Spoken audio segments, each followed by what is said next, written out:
Mungkin saya akan counting ini W, ini X, ini 1, 2, 3, 4, 5, Y, ini X, ini Z.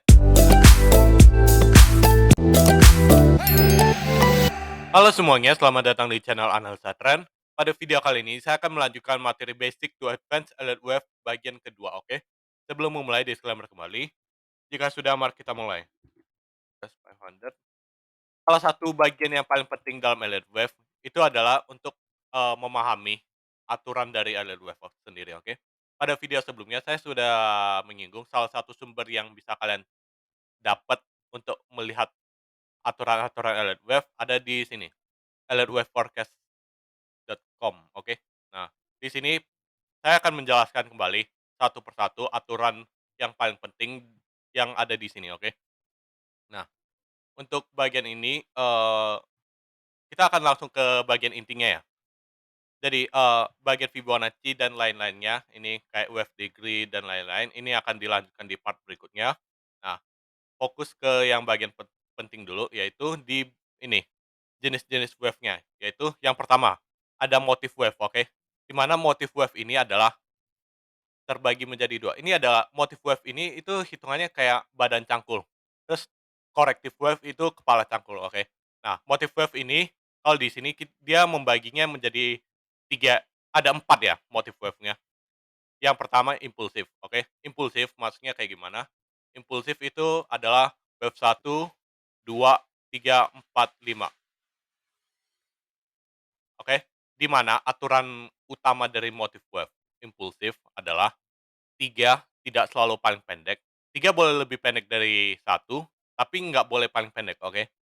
Dan 4 ini tidak boleh masuk area wave satu. Terus aturan lainnya lagi adalah 2 tidak boleh di bawah wave nol, oke?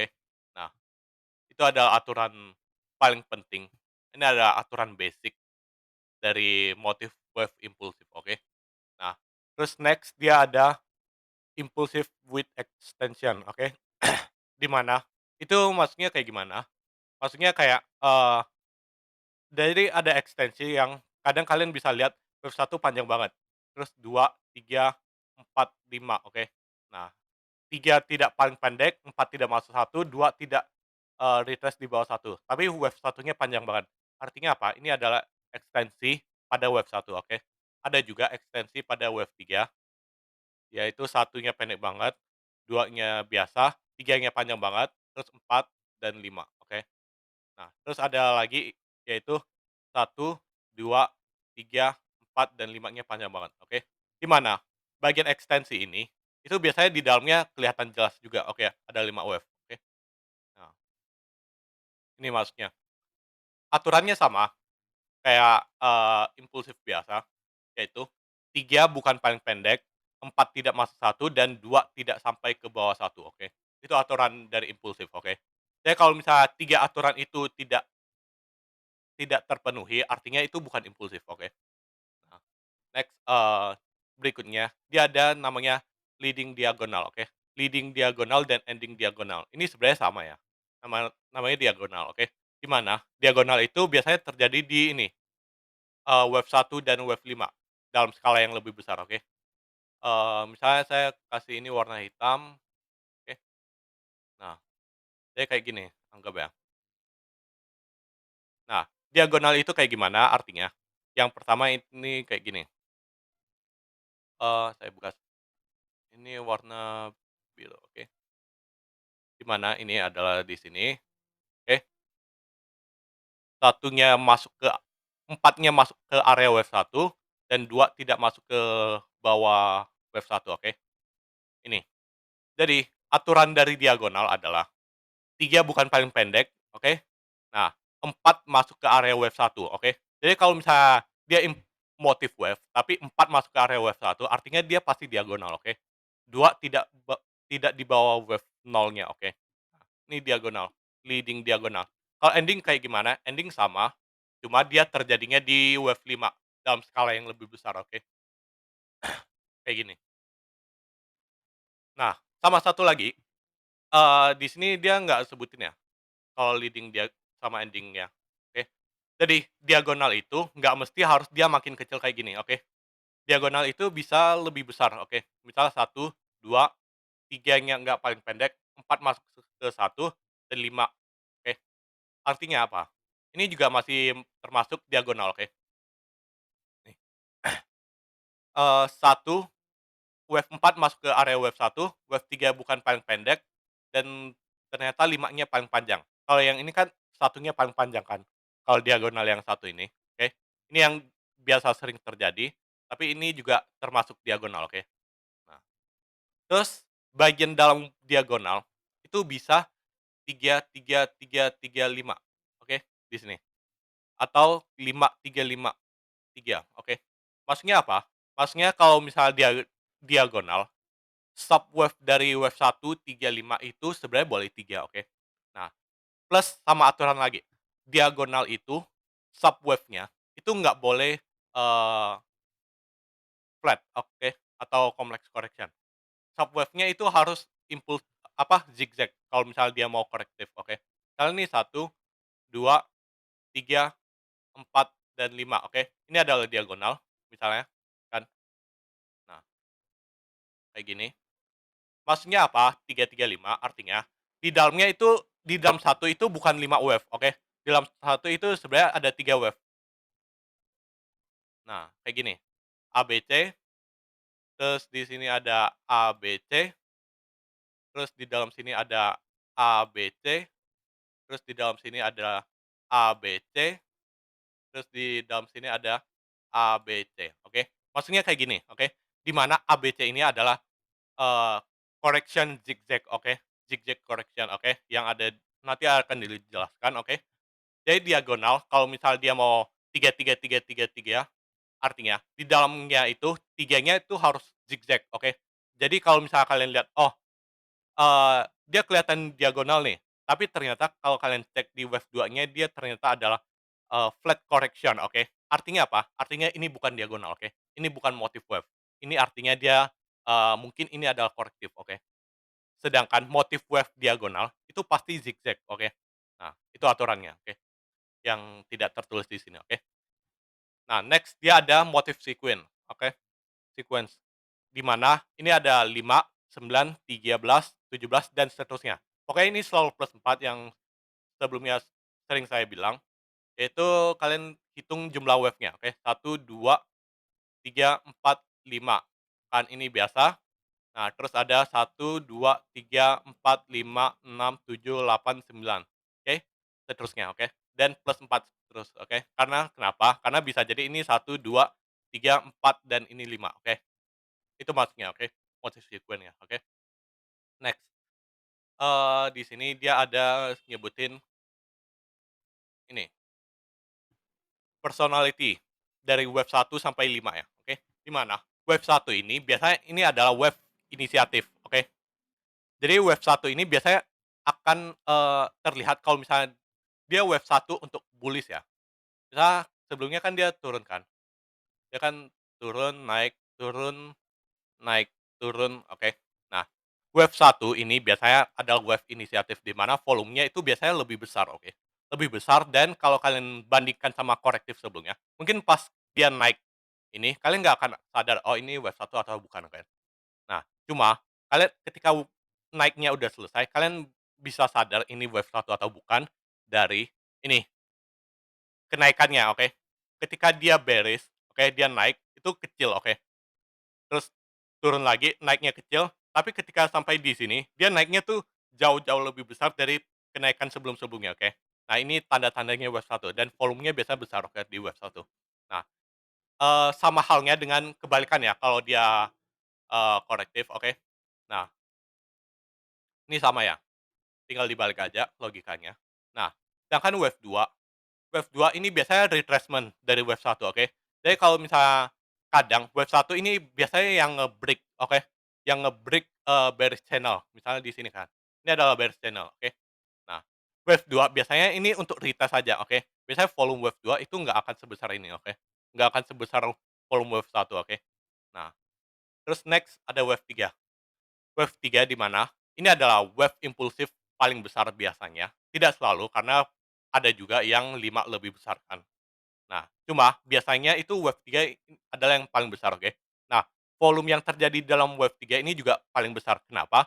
Karena kalau kalian ingat Dow teori, kan ada, akumulasi, public partisipasi, terus distribusi kan, dan ini kan panic selling. Nah, di mana wave satu adalah di sini, wave satu 2 ada di sini, oke, tiganya itu public partisipasi, oke. Jadi, wave 3 ini volumenya itu biasanya paling besar, oke. Nah, dan biasanya wave 3 itu ada sepanjang 61,8 dari wave satu, oke. Nah, biasanya biasanya ya, tapi nggak selalu, bisa jadi lebih pendek, bisa jadi lebih panjang, oke. Dan kadang wave 3 itu ada gap, oke. Di mana gap yang terbentuk di wave 3 itu biasanya kalau misalnya di sini ada gap ya, ini adalah, breakaway gap, oke. Nah, yang biasanya terjadi di wave 3, oke. Nah, terus wave 4 kayak gimana? Wave 4 ini adalah retracement yang biasanya paling banyak kelihatan, oke, yang paling banyak ditunggu oleh trader, di mana wave 4 itu biasanya terkoreksi sampai 0,38, oke. Biasanya wave 4 ini nggak ditulis juga, oke. Nah, wave 4 biasanya nggak sampai ke 50%, kecuali dia diagonal atau lainnya, oke. Tapi biasanya dia sampai ke 0,38 aja, oke. Nah, tapi volume wave 4 jelas ini nggak akan sebesar volume wave 3, oke. Nah, makanya, wave 4 ini kan biasanya paling sering kelihatan lah ya. Nah, wave 4 kadang ini akan membentuk pattern yang mudah kelihatan, oke. Misalnya dia bikin, flat kan, ketika dia bikin regular flat, oke, dia akan naik, kalian akan lihat, oh ini ternyata dia bentuk pennant, oke. Nah, biasanya chart pattern yang lebih jelas itu terjadi di wave 4. Wave 2 bisa terjadi, cuma wave 4 lebih sering terjadi, oke, lebih sering kelihatan, oke. Nah, next, wave 5 ini sama melanjutkan kenaikan, cuma bedanya yaitu dibandingkan wave 3 volumenya tuh udah nggak sebesar itu. Dan biasanya kalau kalian pakai osilator, stokastik misalnya, wave 3 ke 5 itu udah ada divergence kadang, oke. Misalnya kayak gini. Nah, jadi wave 5 itu bikin higher high, tapi di osilator bikin lower high, oke. Nah, itu indikasi wave 5, oke. Nah, terus next, setelah wave 5 ada namanya wave ABC, oke. Nah, di mana setelah ini ada wave A, wave B, wave C, oke. Di mana, eee, wave A wave A adalah wave yang paling sulit diprediksi, oke. Sebenarnya wave A dan wave satu ini salah satu yang paling sulit, oke. Kenapa? Karena dia nggak ada ketentuan, dia bisa naiknya sampai seberapa, oke. Nah, misalnya wave A dia turun cuma sampai sini, mungkin ak akan ada sebagian orang yang ngelihat, oh ini masih dalam, eee, bullish channel misalnya kan, kadang. Tapi kadang juga dia bisa break di bawah 4, oke. Nah, jadi wave A ini biasanya sulit diprediksi. Nah, setelah wave A terjadi, ini nggak ada aturan yang khusus wave A. Nah, ada pullback lagi kan wave B. Nah, cuma bedanya pullback di wave B sama, wave 3, wave 5, sama wave satu ini, pullback-nya itu nggak impulsif lagi, oke. Kenaikannya nggak impulsif dengan volume kecil, oke. Jadi ketika wave A dia udah turun, orang-orang masih mungkin yakin lah kan untuk beli di sini karena yakin, oh bikin, higher peak, lower eee, ini higher high, higher low, higher high, higher low, higher high, higher low, mungkin ini akan bikin gini kan. Kebanyakan orang bilang akan mikir kayak gitu. Cuma kadang wave B itu nggak nyampe di sini lagi, oke. Nah, setelah itu dia baru panic selling di C, oke. Nah, setelah C ini selesai terjadi, C ini, nah kalau B, kalau A kan nggak ada ketentuan. Kalau B itu biasanya di 61,8, oke, biasalah ya. Nah, cuma tergantung juga sama jenis-jenis ininya, korektifnya. Kalau C itu biasanya, eee, antara 2172 dari wave A sampai 0,618 wave A, oke. Jadi C itu biasanya di sini areanya. Perhatikan kalau misalnya C sampai 61,1 kalau C sampai 61,8 dari wave A, perhatikan, takutnya ini bukan wave C, oke. Bisa jadi ini adalah wave A. Karena C itu biasanya nggak sepanjang itu, oke. Nah, ingat ya, jadi kalau misalnya C itu ini sampai 61,8 dari wave A atau bahkan lebih, perhatikan takutnya ini bukan wave C, bisa jadi ini adalah wave 1, 2, 3, nanti ada 4 dan 5, oke. Takutnya kayak gitu, oke. Nah, next, di sini lanjut, ke jenis-jenis corrective wave, di mana di sini terbagi 5 ya. Ada zigzag, flat, triangle, double tree, dan triple tree, oke. Di mana zigzag, zigzag itu paling normal misalnya ini ya, A, B, C. Zigzag itu artinya apa? Wave A dan C itu ada 5 wave isinya, oke. Nah, kayak gini. Nah, ini adalah zigzag, oke. Di mana A dan C itu adalah impulsive wave.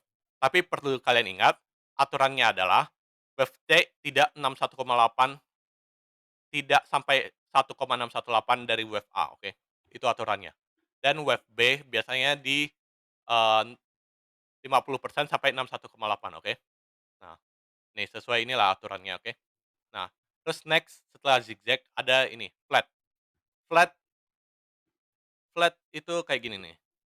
Kalau yang ini zigzag ini kan 5, 3, 5, oke. Di mana B ini gerakannya ada 3 gerakan, oke. Nah, ini zigzag kan. Kalau flat kayak gimana? Flat itu dia 3, 3, 5, oke. Di mana ini adalah di dalamnya ada A, B, C yang lebih kecil, oke, skalanya. Terus di sini ada A, B, C, terus sini ada, eee eee, 1, 2, 3, 4, 5, oke. Nah, ini adalah flat. Flat di sini dia membagi menjadi 3 ya, oke. Di mana yang pertama regular flat, oke. Pertama nih, kalau kalian cara membedain flat sama zigzag yaitu di A, oke. Kalian perhatikan di A, kalau A-nya 3 gerakan artinya dia flat, kalau A-nya ini 5 gerakan artinya dia kemungkinan bikin zigzag, oke. Nah, itu ya intinya. Nah, aturan pertama, if regular flat itu B itu hampir menyentuh 50% di sini, oke. Tapi nggak sampai B-nya, oke. Hampir kena, tapi nggak sampai. Kalau C-nya gimana?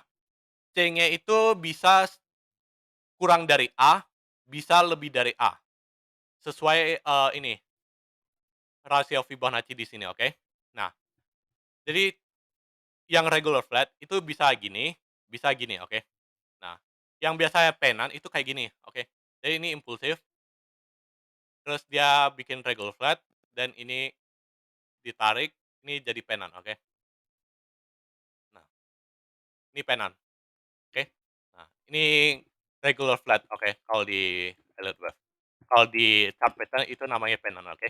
Nah, next di sini ada expanded flat, oke. Di mana wave B ini lebih dari ini, permulaan korektifnya, terus wave C itu, lebih dari wave A, oke, kayak gini. Jadi kalau misal dia kena ini, expanded flat, oke, artinya kalau kalian ambil posisi sell, karena kalian mau incer wave korektif, kalian akan kena stop loss di sini, dan baru akan kena TP di sini, oke. Nah, jadi hati-hati, makanya, kalau bisa jangan counter trend lah, oke. Nah, next di sini ada running flat, oke, di mana, aturannya yaitu wave B ini kena di sini, terus wave C nggak sampai di A, dan dia langsung lanjut naik, oke. Ini adalah, running flat, oke. Untuk rasionya bisa kalian ikutin di sini, oke. Next, ada triangle, oke. Di mana triangle itu kalau di Elliott wave, kalian pakai ini, bentar ya, kalian pakai yang ABCDE, oke. ABCDE, oke. Di mana triangle aturannya adalah, ini, wave B nggak nyampe di ini, permulaan ini, wave D nggak nyampe di sini. Terus yang C nggak sampai sini, dan E nggak sampai sini, gitu. Isinya gimana? Isinya 3, 3, 3, oke. Dia bisa kayak gini, atau bisa satu flat, satu gini, oke. Nah, Jadi triangle dia di-counting A, B, C, D, E, oke? Di mana, eee, A, B, C, D, E ini aturannya, yaitu B ini nggak sampai ke awal dari 5, oke? Terus D ini nggak sampai ke awal dari B, C nggak sampai ke awal A, E tidak sampai ke awal C, oke? Ini aturannya. Di mana kalau kalian tarik garis, dia akan membentuk triangle. Bisa jadi symmetrical triangle, bisa jadi di bawahnya agak lurus, walaupun dia nggak benar-benar lurus ya sebenarnya. Nah, misalnya kayak gini, dia nggak benar-benar lurus, tapi kelihatannya kayak gini, oke. Nah, misalnya kayak gini juga masih bisa. Nah, terus arahnya kemana? Kalau triangle, kalian fokus ke ini ya, fokus ke sini, impulsifnya dari mana, berarti arahnya itu akan kemana, oke. Nah, cuma kadang kadang ya, kadang kan ada yang bilang chart pattern, kalau misalnya dia symmetrical triangle, dia arahnya nggak ke atas kan. Maksudnya kalau dia symmetrical triangle artinya arahnya bisa ke atas, bisa ke bawah kan. Nah, eee, caranya untuk tahu arahnya ke atas atau ke bawah, yaitu kalian lihat ini, dia ada 5 gerakan nggak? Oke. Misalnya ini ada A, B, C, D, E, oke. A, B, C, D, E, oke. Di mana A, B, C, D, E ini subwave-nya harus ada 3 3 3 3 dan seterusnya, oke. Jadi, subwave dari triangle itu pasti ada 3 3 3 nih, oke. Nah, terus pertanyaannya nih, kalau misalnya dia, gini, kayak gimana? Dia ternyata break ke bawah, oke. Artinya apa? Artinya sebenarnya ini triangle-nya bukan dari sini. Jadi kalian perhatikan triangle dari A-nya, oke, gerakan pertamanya. Perhatikan ini, oke. Kalau misalnya ini, ternyata dia apa, ternyata dia ini, eee, 5 gerakan atau dia gerakannya flat, oke. Jadi sama ya, triangle sama flat, eee, triangle sama diagonal sama, artinya maksudnya kayak gimana, tiga-tiga ini itu harus zigzag, oke. Jadi kalau misalnya di dalam triangle, kalian lihat tiganya, 3 gerakannya adalah flat di gerakan A, artinya apa? Ini bukan triangle, oke. Kalau misalnya dia flat di bagian A, bisa jadi bisa jadi kayak gini, eee, kayak gini nih, bisa jadi, ini A, B, C, oke, di mana ini adalah flat kan, gerakan pertamanya ada flat, terus ini baru triangle, oke. Jadi A, B, C-nya dari sini, A, B, C, D, salah, ini. A, B, C, D, E, oke. Makanya kalian mungkin perlu hati-hati ya. Ini artinya apa? Pertama nih, dia ini flat di gerakan pertama. Berarti kalian cara membedakan pertama yaitu ini, kalian tentukan dulu akhir dari impulsifnya di mana, oke? Karena misalnya kayak gini ya kasusnya, ini adalah flat, mungkin kalian akan bikin asumsi akhir dari impulsif adalah di sini, oke? Padahal mungkin impulsifnya sebenarnya selesai di sini, oke. Dan ini bikin flat, makanya terus setelah flat dia bikin triangle dan baru turun, oke. Makanya symmetrical triangle emang agak susah diprediksi, oke. Gimana kalau misalnya yang asli ya, ini mungkin akan di-counting menjadi A, B, C flat ini akan jadi W, ini triangle X, ini adalah Y. Itu adalah next ini, double tree, oke. Nah, cuma, fokus ke triangle-nya dulu ya. Nah, sebelum ke sini, artinya apa? Jadi symmetrical triangle yang biasanya banyak di ini, pertama, kalian harus identifikasi di mana akhir dari wave impulsifnya, oke. Apakah di sini, apakah di sini, oke. Nah, setelah kalian identifikasi, perhatikan, eee, penurunan pertama, oke, sebelum dia ini, oke. Misalnya, kalian langsung asumsi, oh dia langsung bikin triangle, oke. Perhatikan, bentar ini. Perhatikan penurunan pertama. Kalau misalnya kalian langsung asumsi dia adalah triangle, berarti ini kan kalian asumsi A, B, C, D, E. Harusnya naik tapi tahu-tahunya turun, artinya apa? Ada salah yang di sini, oke, A-nya. Perhatikan A-nya, oke. Jadi 2 ya yang diperhatikan kalau triangle. Perhatikan akhir dari impulsif, yang kedua perhatikan gerakan A-nya atau penurunan pertamanya, oke. Nah, itu yang perlu diperhatikan, oke. Jadi setelah kalian tahu itu, kalian akan tahu, oh sebenarnya dia benar-benar akan break ke atas atau sebenarnya dia mau false break, oke. Alias dia ternyata, A, B, C, D, E-nya dari sini, oke, kayak gitu untuk triangle, oke. Sama juga kalau misalnya dia kayak gini, bentuknya bukan symmetrical atau dia mau kayak gini juga nggak masalah, itu sama ya ascending atau descending triangle, oke. Jadi intinya samalah triangle, oke. Nah, next setelah triangle kita ada namanya double tree, oke. Bentar ya saya hapus.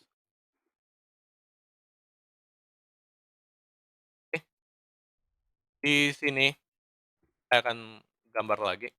Jadi double tree itu maksudnya kayak gimana, mana, ini kan.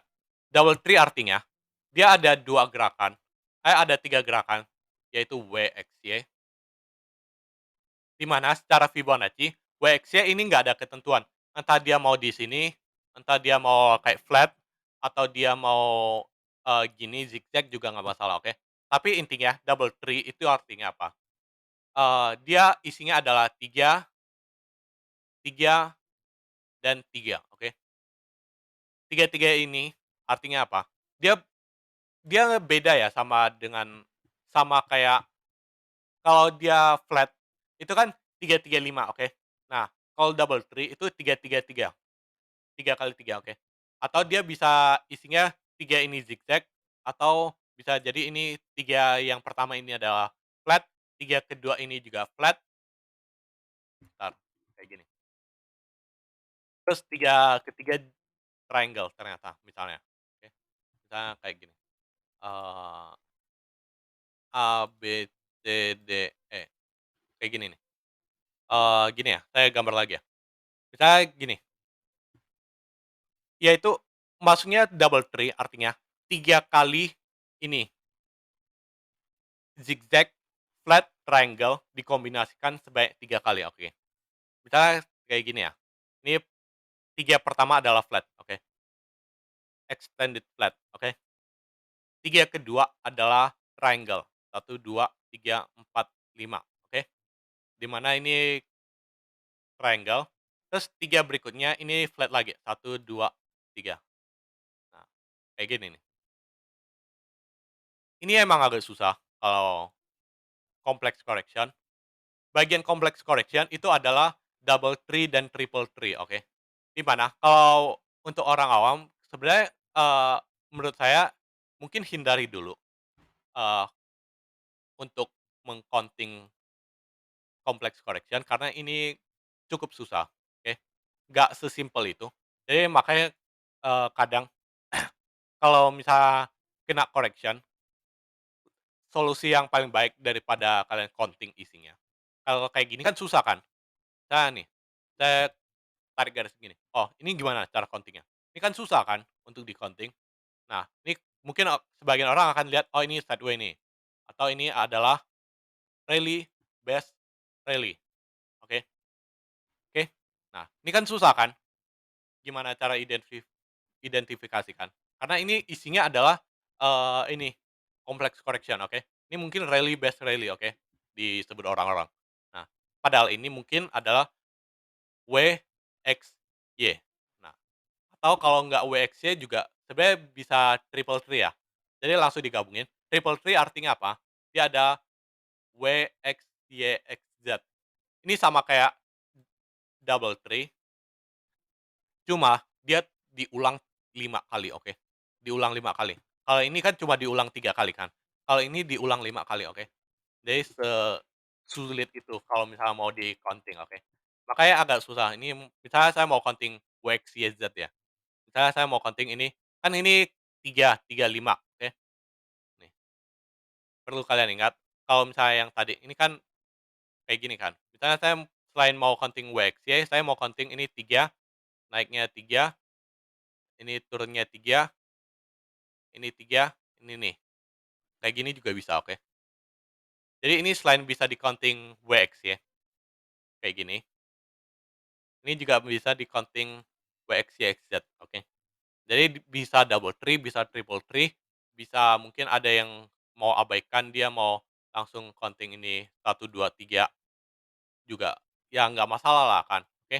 Nah, pokoknya kalau misalnya double tree, triple tree, sebelum kalian pakai ini, kuasain dulu ini, 3 ini, oke? Yaitu, zigzag, flat, sama triangle, oke? Kuasain 3 dulu ini, baru mungkin kalian bisa coba-coba ini, oke?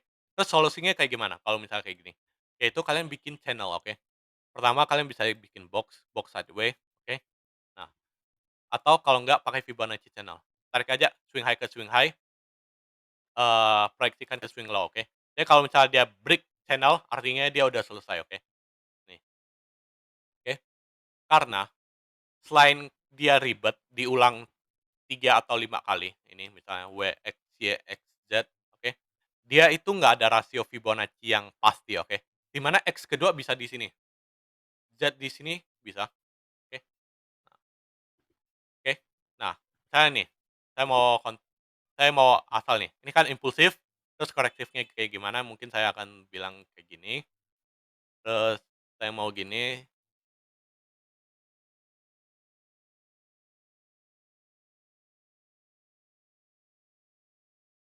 nah kayak gini gimana? Ini kan susah kan? Ini sideway kan, kelihatan sideway kan jelas. Nah, kalau saya counting, berarti artinya apa? Mungkin saya akan counting ini W, ini X, ini 1, 2, 3, 4, 5, Y, ini X, ini Z. Nah, ini bisa kan? Dan seterusnya, oke. Makanya, double tree, triple tree itu mungkin diabaikan dulu, pakai channel dulu, oke. Sebisa mungkin pakai channel, misalnya kayak, kandangin kayak gini, oke. Nah, atau kalau enggak, tarik Fibonacci channel, swing high ke swing high, resistance, support, oke. Nah, kalau misalnya dia bisa break bearish channel atau sideways channel, berarti dia udah selesai. Kalau ternyata dia gagal break dan ternyata break ke bawah, artinya apa? Artinya mungkin, dia selesainya di sini, artinya kayak gini, dia impulsif, korektif, impulsif terakhirnya kecil dan lanjut korektif, oke. Bisa jadi kayak gini, oke. Jadi, sesimpel itu aja, oke. Jadi, emang perlu banyak latihan sih kalau misalnya sampai ke double tree, triple tree, oke. Terus habis itu udah, selesai. Ini untuk aturan-aturan penting dalam elite wave, oke. Nah, sekian, video ini semoga bisa membantu. Disclaimer kembali, jika ada kesalahan silakan dikoreksi. Sekian dan terima kasih.